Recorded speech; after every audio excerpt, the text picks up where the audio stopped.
Gróa, nú styttist í opnun eins merkilegasta skóla á Íslandi, getum við sagt, eða ekki?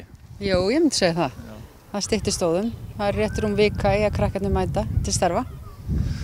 Og framkvæmdir eru búin að vera hérna í all nokkuð tíma og við erum að tala skóla margbreytileikans. Já, og við ætlum að þjónusta öll börn frá 18 mánaða, allavega núna í haust, og við gerum ráð fyrir að taka á móti öllum börnum í okkar hverfi. Þetta er gríðarleg uppbygging hérna í þessu hverfi, Helgi. Það hefur verið horft til framtíðar þegar var verið að teikna þennan skóla. Já, vissulega.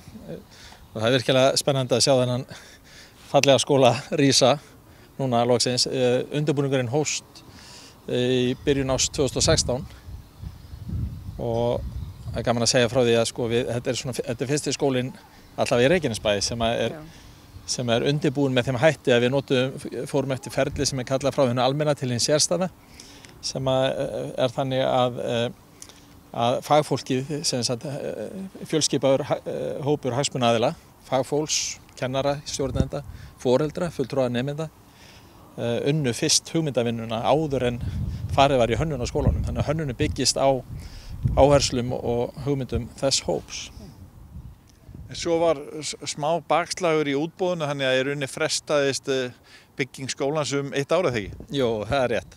Þannig að skólinn hefði átt að hefjast síðastliðið haust eða fyrir árið síðan, en nú er gríðarleg spenna fyrir því að hann er að hefjast núna. Við erum ekkert að horfa í baksýnisspegilinn með það. Hvað, ef þú segir mér í stuttu máli hversu mikill skóli er þetta? Er þetta stórt af flatarmáli og þetta hlýtur að kosta nokkra milljarða? Já, þessi bygging sem er fyrir aftan okkur hér, þetta er fyrsti áfangi af 3 og þetta er 7000 fermetrar, ég held ég farið með rétt mál. Hann verður 10.000 fermetrar þegar hann verður fullbyggður, allir 3 áfangarnir. Hvað er helsta breytingin? Það er eins og fyrir Reykjanesbæ, þá hefur ekki verið með svona ung börn í skóla, þar sem er skólastigi allt frá niður í 1 árs og upp í 10. bekk, eða ekki?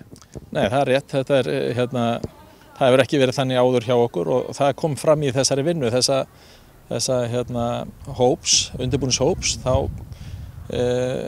kom fram þessi hugmynd að vera með heildstæðan skóla frá 18 mánaða upp í 15 ára og reyna að brúa betur þessi skólaskil eða skil milli aldursstiga sem hafa verið milli leikskóla og grunnskóla.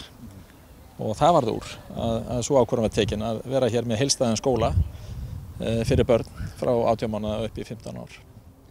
Við erum búin að rölta með ykkur hérna, Gróa. Það er út að segja að þetta sé framúrstefnu skóli. Við getum ekki sagt að sé mikið hefðbundið ef við tölum gamla grunnskóla. Nei, við byggjum allt á teymiskennslu, bæði hjá kennurum, starfsfólki og nemendum. Öll húsgögn eru keypt inn þannig að allir eiga að geta fundið sér vinnuumhverfi við hæfi. Fjölbreytt vinnuumhverfi, þetta er ekki hefðbundin lokuð skólastofa og öll þjónusta við nemendur fer fram á þeirra stað. Þau þurfa ekki að fara neitt annað. Og svo nýtum við okkur alla tækni. Já, þið ætla að nýta ykkur tæknina. Erum við að tala að stafræna byltingin sé virkilega komin inn í skólastarfið? Rafræn kennsla og rafræn námsefni? Já, ég myndi segja það.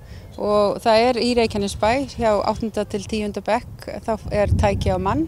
Við tökum skrefið aðeins lengra og erum með fleiri tæki á líka alla aðra aldurshópa og alveg niður í leikskólastigið. Og við fengum líka styrk á leikskólastigi fyrir stafræna notkun og tækni. Þannig að við ætlum að vera framúrstefnuleg og nýta okkur alla tækni í námi þannig að börnin ná sem bestum árangri. Þannig að við erum ekki að tala það að þegar börnin koma í skólan og kennararnir, þá farið þau saman inn í eina skólastofu, hver nemandi sest við sitt borð og í sínum stól og kennarinn er fyrir framan töflu. Er það ekki þannig? Nei, það er engar túrstöflur, það er engar töflur hangandi á veggjum. Það er eingöngu skjáir sem eru á hjólum, það getum fært það til eftir hvar hóparnir okkar eru. Það eru háborð og lágborð, sófar, púðar, setkollar. Þannig að það er ekki þetta að ég á minn stól og mitt borð þegar ég mæti. Þannig að bæði nemendur og kennarar þurfa svolítið aðlegast breyttum starfsháttum. Kom það eitthvað inn í núna þegar þú varst að ráða fólk til dæmis, hvort að allir kennarar til dæmis tilbúnir í það? Ég veit að krakkarnir verða ekki spurðir það, en hvað með kennara sem þau voru þar á?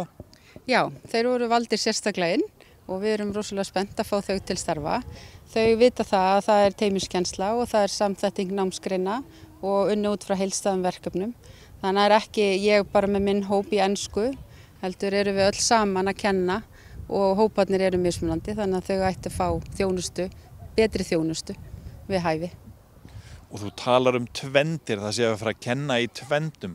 Útskýrðu það aðeins fyrir okkur? Í hverri tvend gert ráð fyrir 2 árgöngum og hver tvend opin með litlum hópaherbyggjum og hring í miðjunni sem stúkar aðeins af. Þannig að umhverfið fjölbreytt, alveg eins og húsgögnin og aðstæða þeirra. Þannig að það svona hefðbundin tvend. Helgi, þú talar 3 áfanga og þið eruð að opna fyrsta áfanga núna. Hvað verður í áfanga 2 og 3?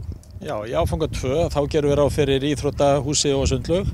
Við erum með mjög flott íþróttamannvirki sem kemur til með að þjóna bæði skólanum og ekki síður íþróttafélögunum og íþróttastarfinu í sveitafélaginu. Í þeim áfanga, eða leið og sá áfangi verður tekin í notkun, þá opnum við sömuleiðis almenningsbókasafn og þannig að í 3. áfanga þá verður lágreist bygging austan megin við þessa byggingu hér sem ætluð fyrir yngstu börnin frá 18 mánaða, mögulega frá 1 árs aldri þegar þar kemur til 5 ára. Og má ekki gleyma almenningssundlaug. Þú glemdi því, Helgi. Akkurat. Mjög mikilvægt. Það út að segja að það nú í þessu hverfi inn í Njarðvík, það ekkert mjög mörg ár síðan að hér voru bara fá hús. En það nú fyrir, sem ekki allir vita, sem kannski að horfa á þetta, annar grunnskóli. Þannig að það verið að byggja risastóran skóla sem til viðbótar við hann. Þannig að það út að segja að þetta gríðarleg bylting í þessu hverfi í Reykjanesbæ á ekkert mjög mörgum árum. Það alveg rétt, það verður orðið alveg gríðarleg fólksfjölgun í Reykjanesbæ. Sérilegi frá bara árinu 2014 þegar við vorum 14.000 talsins og erum núna að telja 19.500 eða í kringum það. Sú fólksfjölgun mest hér í þessu hverfi, hér í Njarðvík. Þannig að það alveg rétt, hér erum við að byggja annan stóran skóla til að þjóna þessu hverfi. En sömuleiðis þetta hverfi sem í kringum þennan skóla svolítið fjarri miðbæ sveitafélagsins, þannig að þess vegna leggjum mikið upp úr því að þetta ekki bara skóli, heldur þetta líka eins konar menningar eða hverfismiðstöð fyrir innri Njarðvík, þennan hluta Reykjanesbæjar. Segðu mér lítið kostnaðinn bara í fáum orðum, en jafnframt í leiðinni vil ég spyrja það áhugavert að þið þurfum ekki að kaupa borð og ekki stóla, það nú kannski eitthvað sparnaður því, en þið eyðið í tækni í staðinn. Já, það alveg rétt. Við leggjum meira, erum eins og Gróa komin á áðan, fjölbreytt námsumhverfi fyrir börnin og það vill svo til að við sjáum það að það bara hagkvæm innkaup á búnaði fyrir þennan skóla. Það ofta gert ráð fyrir að 10% af byggingakostnaði í búnað og við erum vel undir þeim áætlunum.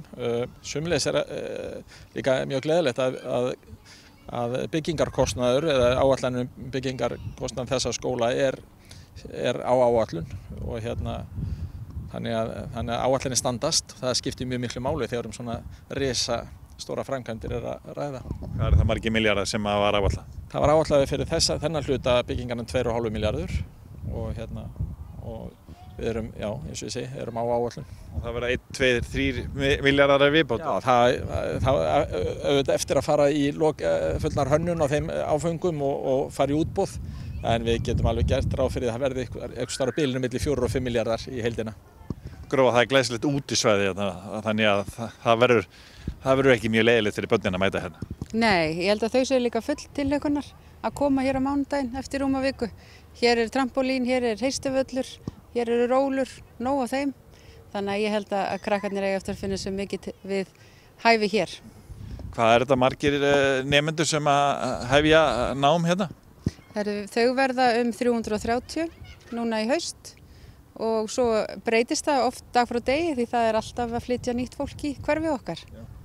Og þið voru hérna með aflýsingarskóla meðan var verið að byggja þennan má segja, bygging hérna sem var opnuð fyrir 2 árum síðan, verður hún notuð áfram?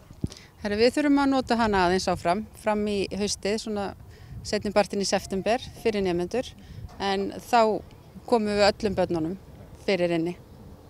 Þetta verður náttúrulega mikið tilhlökkun þegar allt verður tilbúið, en hvaða tilfinningu hefur fyrir því að vera með svona margbreytilegan skóla sem er frá bara smábörnum og upp í unglinga? Ég held að þetta sé framtíðin. Ég held að þannig undirbúi börnin okkar miklu betur fyrir því sem þau ætla að gera í framtíðinni þegar þau verða fullorðin. Þannig að ég er full tilhlökkunar og er ótrúlega spennt líka fyrir að fá allt starfsfólkið á mánudaginn til vinnu til þess að fara að skipuleggja og skapa nýtt skólastarf. Eru íbúarnir, foreldrarnir og fjölskyldurnar hérna í kring, eru þau búin að vera að hafa samband og fylgjast með? Já, þau eru mjög spennt líka, bæði fyrir því hvenær börnin eiga að mæta, hvort fótboltavöllurinn sé klár á skólalóðin, en við pössum vel upp á öryggið þeirra því það er ekki alveg allt tilbúið, en við ætlum samt sem áður að hefja hér skólahald 24. Og það er mikil spenningur, Helgi? Já, það er gríðarlegur spenningur. Og já, það er svolítið, vorum við einmitt að tala um þetta áðan að þegar við heldum hér kynningafundi fyrir íbúa í hverfinu þá voru nú svona ýmsar efasemdarraddir og að þú nefndir hérna forsniðinu einingarnar hérna fyrir aftan okkur eða tímabundna skólahúsnæðið, þá voru einhverjir sem sáu það fyrir sér að þær yrðu í 10 ára minnst kosti eða jafnvel lengur. En þess vegna er þetta, já, gaman að sjá, virkilega gaman að sjá skólan rísa núna og þetta er að verða allt saman að veruleika.